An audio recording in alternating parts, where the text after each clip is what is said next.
Friends, welcome back to Rashmi Gowda's lifestyle vlog. So ಇವತ್ತು ನಾನೊಂದು different ಆದ ರೆಸಿಪಿಯೊಂದಿಗೆ ನಿಮ್ಮ ಹತ್ರ ಶೇರ್ ಮಾಡೋಣ ಅಂತ ಬಂದಿದ್ದೀನಿ. ಸೊ ಇದು ಚಿಕ್ಕ ಮಕ್ಕಳಿಂದ ದೊಡ್ಡವ್ರಿಗೂ ತುಂಬ ಇಷ್ಟಪಟ್ಟು ತಿನ್ನೋವಂಥ ಒಂದು ಬ್ರೇಕ್ಫಾಸ್ಟ್ ರೆಸಿಪಿನೂ ಅಂತ ಹೇಳ್ಬೋದು, ಡಿನ್ನರ್ಗೂ ಮಾಡ್ಕೋಬೋದು ನೀವು. ಸೊ ಮುದ್ದೆ, ಅನ್ನ, ಚಪಾತಿ ಎಲ್ಲ ತಿಂದು ಬೋರ್ ಆಗಿದರೆ ಸೊ ಇದನ್ನು ಮಾಡ್ಕೋಬೋದು ನೀವು. ಸೊ ಬೆಳಗ್ಗೆ ಎದ್ದು ದಿಢೀರಾಗಿ ಏನಪ್ಪ ಮಾಡೋದು ಅಂತ ಯೋಚನೆ ಮಾಡ್ತಾ ಇರ್ಬೇಕಾದ್ರೆ ಮಕ್ಕಳಿಗೆ ಟಿಫನ್ ಕಟ್ಟೋಕ್ಕೆ ಸೊ ಇದನ್ನು ಮಾಡ್ಕೋಬೋದು. ಸೊ ಬನ್ನಿ ಏನದು ಅಂತ, ಹೇಗೆ ಮಾಡೋದು ಅಂತ ನೋಡೋಣ. ಹೇಳಿದಾಗೆ ಫ್ರೆಂಡ್ಸು, ಇದೇ ಸಬ್ಬಕ್ಕಿ ರೊಟ್ಟಿ ನಾವು ಮಾಡ್ತಾ ಇರೋದು. ಸೊ ಇದು ನಾರ್ಮಲ್ ಸಬ್ಬಕ್ಕಿ ನಾನು ತೊಗೊಂಡಿರೋದು. ನೈಲಾನ್ ಸಬ್ಬಕ್ಕಿಲಿ ಇದು ರೊಟ್ಟಿ ಅಷ್ಟು ಚೆನ್ನಾಗಿ ಬರೋಲ್ಲ. ಸೊ ನೀವು ನಾರ್ಮಲ್ ಸಬ್ಬಕ್ಕಿನ ಒಂದು ಸತಿ ವಾಶ್ ಮಾಡಿ ಒಂದು 3 ರಿಂದ 4 ಗಂಟೆ ನೆನೆಸಿಡಬೇಕು. ಸೊ ನೋಡಿ, ಹೀಗೆ ಕ್ಲೀನಾಗಿ ನೆಂದಿರಬೇಕು ಸಬ್ಬಕ್ಕಿ, ಆವಾಗಲೇ ಚೆನ್ನಾಗಿ ಕುಕ್ ಆಗುತ್ತೆ ರೊಟ್ಟಿಲಿ. ಸೊ ಮಕ್ಕಳು ಒಂದು ರೊಟ್ಟಿ ತಿನ್ನೋರು ಈ ರೊಟ್ಟಿ ಇಷ್ಟಪಟ್ಟು 1, 2, 3 ರೊಟ್ಟಿ ತಿಂತಾರೆ. ಸೊ ಮಾಡಿ ನೋಡಿ ನೀವು. ಸೊ ಸಬ್ಬಕ್ಕಿ ಕೂಡ ನಮ್ಮ ಬೋನ್ಸ್ ಸ್ಟ್ರೆಂತ್ಗೆ ತುಂಬ ಒಳ್ಳೆಯದು. ಸೊ ಇದನ್ನ ಸಬ್ಬಕ್ಕಿ ಅಂತಾರೆ, ಸಾಬುದಾನ ಅಂತಾರೆ ಹಿಂದಿಲಿ. ಸೊ ಇದು ಹೈ ಪೊಟ್ಯಾಷಿಯಮ್ ಇರುತ್ತೆ ಇದರಲ್ಲಿ, ಮತ್ತು ವಿಟಮಿನ್ B6 ಇದೆ ಇದರಲ್ಲಿ. ಸೊ ಸಬ್ಬಕ್ಕಿ ದೇಹಕ್ಕೆ ಶಕ್ತಿ ಮತ್ತು ನೀರಿನಾಂಶ ಹೆಚ್ಚಾಗಿ ಒದಗಿಸುತ್ತೆ. ಸೊ ನಮ್ಮ ಡೈಲಿ ರೊಟೀನಲ್ಲಿ ಇದನ್ನು ಫುಡ್ ಡಯಟ್ ಪ್ಲ್ಯಾನಲ್ಲಿ ಸಬ್ಬಕ್ಕಿನ ಬಳಸೋದು ತುಂಬ ಒಳ್ಳೆಯದು. ಸೊ ನಾನಿನ್ನೊಂದು ಚಾಪರಲ್ಲಿ ಈರುಳ್ಳಿ, ಕೊತ್ತಂಬರಿ ಮತ್ತು ಮೆಣಸಿನ್ಕಾಯಿನ ತರ್ತರಿಯಾಗಿ ಚಾಪ್ ಮಾಡ್ಕೊಂಡು ಬರ್ತೀನಿ. ಈ ರೊಟ್ಟಿಗೆ ಬೇಕಾಗಿರೋ ಎಲ್ಲ ಇಂಗ್ರೀಡಿಯೆಂಟ್ಸು ರೆಡಿಯಾಗಿದೆ. ಸೊ ಇಲ್ಲಿ 1 ಬೌಲರ್ ಸಬ್ಬಕ್ಕಿ ತೊಗೊಂಡಿದ್ದೀವಿ. ಇಲ್ಲಿ ಚಾಪ್ ಮಾಡಿರೋಂಥ ಹಸಿಮೆಣಸಿನ್ಕಾಯಿ, ಕೊತ್ತಂಬರಿ ಮತ್ತು ಈರುಳ್ಳಿ 1 ಬೌಲ್ ಆಗೋಷ್ಟು. ಸೊ ಇಲ್ಲಿ ರೋಸ್ಟ್ ಮಾಡಿರೋ ಕಡಲೆ ಬೀಜನ ರೋಸ್ಟ್ ಮಾಡಿ ಪಲ್ಸ್ ಮೂಡಲ್ಲಿ 1-2 ಸತಿ ತರ್ತರಿಯಾಗಿ ರುಬ್ಕೊಂಡಿದ್ದೀವಿ. ಸೊ ಇಲ್ಲಿ 1 ಇಂಚಷ್ಟು ಶುಂಠಿನ ತುರಿದಿಟ್ಕೊಂಡಿದ್ದೀವಿ. ಸೊ ಶುಂಠಿ ಹಾಕೋದ್ರಿಂದ ಡಿಫ್ರೆಂಟ್ ಫ್ಲೇವರ್ ಬರುತ್ತೆ. ಸೊ ಇಲ್ಲಿ 1/4 ಕಪ್ ಆಗೋಷ್ಟು ಅಕ್ಕಿ ಹಿಟ್ಟು ಯೂಸ್ ಮಾಡ್ತಾ ಇದ್ದೀವಿ.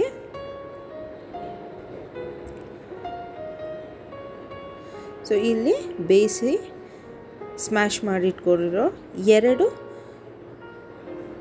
ಆಲೂಗಡ್ಡೆ. ಸೊ 1 ಬೌಲ್ ಸಾಬುದಾನ್ಗೆ 2 ಆಲೂಗಡ್ಡೆ ಬೇಕು ನಿಮಗೆ. ಸೊ ಇಲ್ಲಿ ನಾವು ಎಲ್ಲ ಮಿಕ್ಸ್ ಮಾಡ್ಕೊಳ್ತಾ ಇದ್ದೀವಿ. ಸೊ ಇಲ್ಲಿ 1 ಬೌಲಷ್ಟು ಸಬ್ಬಕ್ಕಿ, ಸೊ 1 ಇಂಚ್ ಆಗೋಷ್ಟು ಶುಂಠಿ,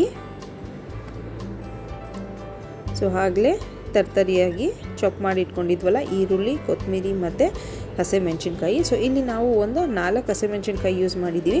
ಸೊ ನಿಮ್ಮ ಖಾರಕ್ಕೆ ಎಷ್ಟು ಅನುಗುಣ ಆದಂಗೆ ನೀವು ಸೇರಿಸ್ಕೋಬೋದು ಹಸಿಮೆಣಸಿನ್ಕಾಯಿನ. ಸೊ ಇಲ್ಲಿ ಕಡಲೆ ಬೀಜ ರೋಸ್ಟ್ ಮಾಡಿ ಪಲ್ಸ್ ಮೂಡಲ್ಲಿ ತರ್ತರಿಯಾಗಿ ರುಬ್ಬಿಟ್ಕೊಂಡಿದ್ದೀವಿ. ಸೊ ಹಾಗೆ ಆಲೂಗಡ್ಡೆ 2 ಬೇಯಿಸಿ ಸ್ಮ್ಯಾಶ್ ಮಾಡಿ ಇಟ್ಕೊಂಡು ಅದು ಆ್ಯಡ್ ಮಾಡ್ತಾಯಿದ್ದೀವಿ.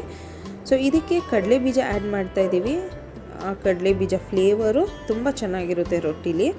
ಸೊ ಇಲ್ಲಿ 1/4 ಕಪ್ ಆಗೋಷ್ಟು ಅಕ್ಕಿ ಹಿಟ್ಟು ತೊಗೊಂಡಿದ್ವಿ, ಅದನ್ನು ಸೇರಿಸ್ಕೊತಾ ಇದ್ದೀವಿ.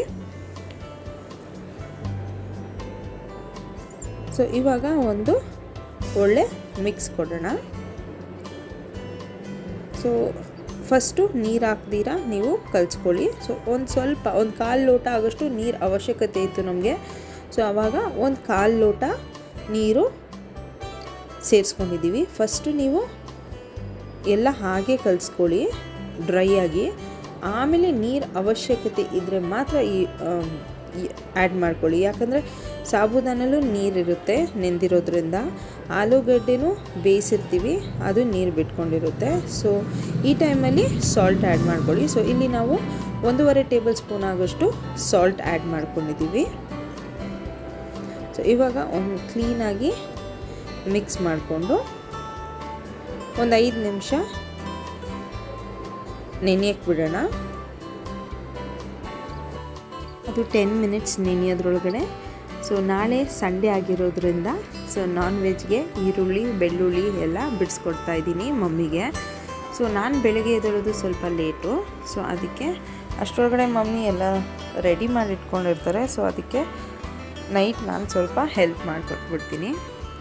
ಸೊ ನಮ್ಮ ಮನೇಲಿದ್ದರೆ ಎಲ್ಲ ನಾನೇ ಮಾಡಬೇಕು. ಸೊ ಟೆನ್ಷನ್ ಇರುತ್ತೆ, ನಾಳೆ ತಿಂಡಿ ಏನು ಮಾಡೋದು, ಅಡುಗೆ ಏನು ಮಾಡೋದು, ನೈಟ್ ಏನು ಮಾಡೋದು, ಟಿಫನ್ಗೆ ಸ್ನ್ಯಾಕ್ಸ್ ಕಟ್ಟೋದು ಅಂತ.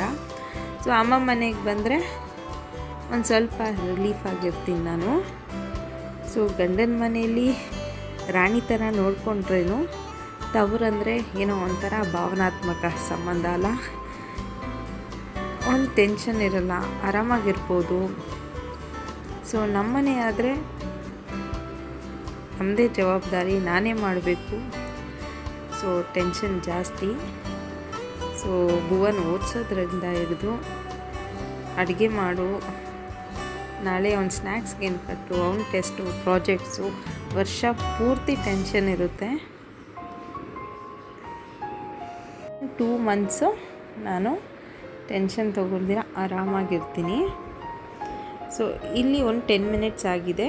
ಸೊ ಮಮ್ಮಿ ರೊಟ್ಟಿ ತಟ್ತಾ ಇದ್ದಾರೆ. ಸೊ ನೋಡಿ ಎಷ್ಟು ಕ್ಲೀನಾಗಿ ಬರ್ತಾಯಿದೆ ಅದು.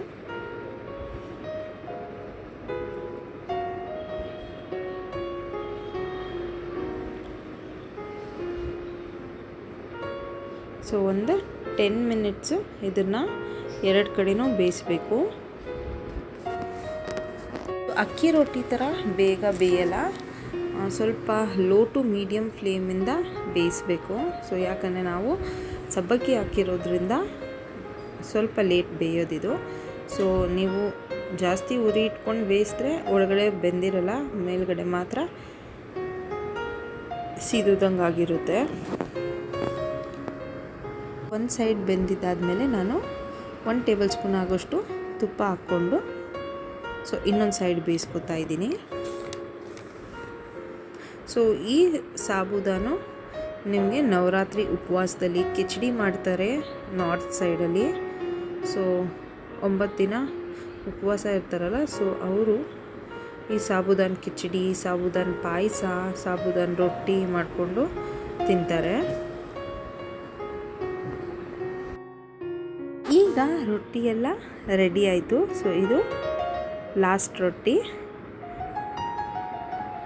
ಸೊ ಇವಾಗ ಊಟ ಮಾಡೋಣ ಬನ್ನಿ. ಊಟ ಮಾಡೋಕ್ಕಿಂತ ಮುಂಚೆ ನಾನು ನಿಮ್ಮ ಹತ್ರ ಒಂದು ಶೇರ್ ಮಾಡ್ಕೋಬೇಕು. ಸೊ ಬಿಸಿಲು ಜಾಸ್ತಿ ಆಗಿರೋದ್ರಿಂದ ಏನೋ ಗೊತ್ತಿಲ್ಲ, ಸೆಕೆ ಜಾಸ್ತಿ ಆಗ್ತಾ ಇರೋದ್ರಿಂದ ಸೊ ಇಲ್ಲಿ ನೋಡಿ ನನಗೆ ಒಂದು ಚಿಕ್ಕ ಗುಳ್ಳೆ ಬಂದುಬಿಟ್ಟಿದೆ, ರವೆ ಗುಳ್ಳೆ ಥರ. ಸೊ ರೈಟ್ ಸೈಡ್ ಇಲ್ಲ, ಅದು ಬರೀ ಲೆಫ್ಟ್ ಸೈಡ್ ಮಾತ್ರ ಬಂದಿರೋದು. ಸೊ ಇದಕ್ಕೆ ನಾನು ಕೊಬ್ಬರಿ ಎಣ್ಣೆ ಹಚ್ತಾ ಇದ್ದೀನಿ. ಸೊ ಆದ್ರೂ ಇದು ವಾಸಿ ಆಗ್ತಾಯಿಲ್ಲ. ಸೊ ಯಾರಿಗಾದ್ರೂ ಮನೆ ಮದ್ದು ಗೊತ್ತಿದ್ದರೆ ದಯವಿಟ್ಟು ಕಮೆಂಟ್ ಸೆಕ್ಷನಲ್ಲಿ ತಿಳಿಸಿ. ಸೊ ನಾನು ಅದನ್ನ ಟ್ರೈ ಮಾಡ್ತೀನಿ. ಸೊ ನೋಡಿ ಹೇಗಿದೆ ಈ ಗುಳ್ಳೆ. ಒಂದು ಊಟ ಆಯಿತು. ಸೊ ಅವನು ಫೋನಲ್ಲಿ ನನ್ನ ಟ್ಯಾಟೂನ ಫೋಟೋ ತೊಗೋತಾ ಇದ್ದಾನೆ ಡ್ರಾಯಿಂಗ್ ಮಾಡೋಕ್ಕೆ. ಸೊ ರೊಟ್ಟಿ ಎಲ್ಲ ಸುಟ್ಟಿದ್ದಾಯಿತು. ಸೊ ಇವಾಗ ಊಟ ಮಾಡೋಕ್ಕೆ ಅಂತ ಬಂದೆ. ಸೊ ರೊಟ್ಟಿ ಮೇಲೆ ಅಮ್ಮ ಬೆಣ್ಣೆ ಇಟ್ಟಿದ್ವು. ಸೊ ಬೆಣ್ಣೆನ ಸೆಂಟ್ರಲ್ಲಿ ಹಾಕ್ಕೊಂಡೆ. ಸೊ ಇದೇ ನಮ್ಮ ಇವತ್ತಿನ ಡಿನ್ನರು. ಸಾಬೂದಾನು ರೊಟ್ಟಿ ಮತ್ತು ಟೊಮ್ಯಾಟೊ ಸಾರು ಮಾಡಿದ್ರು ಅಮ್ಮ ಮಧ್ಯಾಹ್ನ. ಸೊ ಅದ್ರ ಜೊತೆ ತಿಂದ್ಕೊಂಡ್ವಿ. ಸೊ ನೋಡಿ ಎಷ್ಟು ಚೆನ್ನಾಗಿ ಬಂದಿದೆ ರೊಟ್ಟಿ, ಸಾಫ್ಟಾಗಿದೆ. ಸೊ ನೋಡಿ ಹೀಗೆ ನೀವು ಮಚ್ಚಿದ್ರೂ ಏನೂ ಆಗ್ತಾಯಿಲ್ಲ, ತುಂಬ ಸಾಫ್ಟಾಗಿತ್ತು. ಹಾಗೆ ರುಚಿ ಕೂಡ ತುಂಬ ಡಿಫ್ರೆಂಟ್ ಆಗಿತ್ತು. ನಾರ್ಮಲ್ ನಾವು ಅಕ್ಕಿ ರೊಟ್ಟಿ, ರಾಗಿ ರೊಟ್ಟಿ ತಿನ್ನೋದಕ್ಕಿಂತ ಈ ರೊಟ್ಟಿ ತುಂಬ ಚೆನ್ನಾಗಿತ್ತು. ಸೊ ಒಂದ್ಸತಿ ಟ್ರೈ ಮಾಡಿ ಕಮೆಂಟ್ ಸೆಕ್ಷನ್ ಹೇಗೆ ಬಂತು ಅಂತ ತಿಳಿಸಿ. ಸೊ ಇಷ್ಟೇ ಫ್ರೆಂಡ್ಸ್ ಇವತ್ತಿನ ವಿಡಿಯೋ ಇಷ್ಟ ಆದರೆ ಲೈಕ್ ಮಾಡಿ, ಶೇರ್ ಮಾಡಿ ಮತ್ತು ಹೀಗೆ ನನ್ನನ್ನು ಸಪೋರ್ಟ್ ಮಾಡ್ತಾಯಿರಿ. ಅವರ ಸಪೋರ್ಟಿಂದ ನನಗೆ ತುಂಬ ಎನ್ಕರೇಜಿಂಗ್ ಆಗಿದೆ. ಸೊ ಮುಂದೆ ಡಿಫ್ರೆಂಟಾಗಿ ವೀಡಿಯೋಸ್ ಮಾಡೋಕ್ಕೆ ನಿಮ್ಮ ಸಪೋರ್ಟ್ ನನಗೆ ಬೇಕೇ ಬೇಕು. ಸೊ ನಮ್ಮ ಫ್ಯಾಮಿಲಿ ಇನ್ಕ್ರೀಸ್ ಆಗ್ತಾಯಿದೆ ಡೇ ಬೈ ಡೇ, ಅದು ಖುಷಿ ಇದೆ.